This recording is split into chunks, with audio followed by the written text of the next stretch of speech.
Math ni adalah yang pertama, masalah ataupun cabaran utama. Dan yang kedua, tindakan, apa yang dilakukan untuk menyelesaikannya. Dan H, apakah kesannya.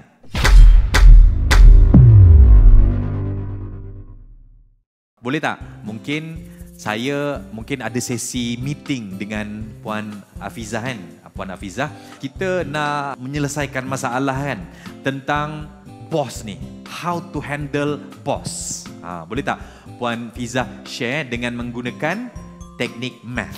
Boleh? Okey, Puan Hafizah nak tanyalah Puan Hafizah. Saya ni dekat tim saya, bos-bos ni rasa dia besar. Jadi macam mana kita nak selesaikan masalah bos-bos yang ya Allah ya Tuhanku tak memberi cooperation, tak memberi kerjasama dengan staff ni? Boleh Puan share Puan? Silakan Puan. Okey, Assalamualaikum. Nama saya Hafizah binti Ayub, senang dipanggil sebagai Kak Fizah ya. Tuan kena perkenalkan diri dulu kan. Okey, kalau ada masalah yang macam tu dengan bos-bos sendiri, yang commonly kita dapat adalah bos-bos yang toksik lah, bos-bos yang tak ada dengar cakap kan. So masalah dia adalah cabaran utama bagi staff. Betul? So bila tindakan dia untuk situasi yang macam ni adalah kita kena face to face dengan bos tu. We have to be outshine ourselves so that the boss can recognize our capability. Ya, so tindakan yang patut kita buat adalah kita beritahu bos tu.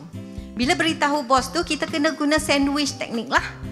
Kita puji dulu, lepas tu barulah kita bagi dia punya, apa orang kata, kalau dalam burger tu patty, kalau dalam sandwich tu kita ada tuna, kita ada all the cheese, apa semua tu. Then only kita dengan sandwich baliklah the bread dekat bawah kan. So dengan cara halus, kita kena perbetulkan bos tu. Itu adalah teknik yang paling efektif. Dan bos tu tak akan terasa macam kita nak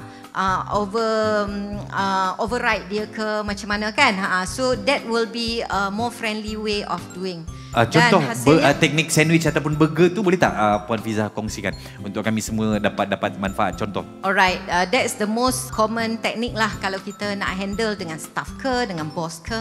Maksudnya kalau kita imagine analoginya kat sini adalah sandwich. Sandwich kita ada 2 layers of bread kan.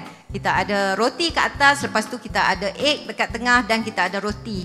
So roti tu dia akan represent benda yang baik-baik, yang bagus-bagus. Ya, kita puji dulu. Kita puji bos. Tadi kan masa meeting tu kan, okey lah bos, kami rasa sangat secure lah bos. You fight for us, we are so happy with that.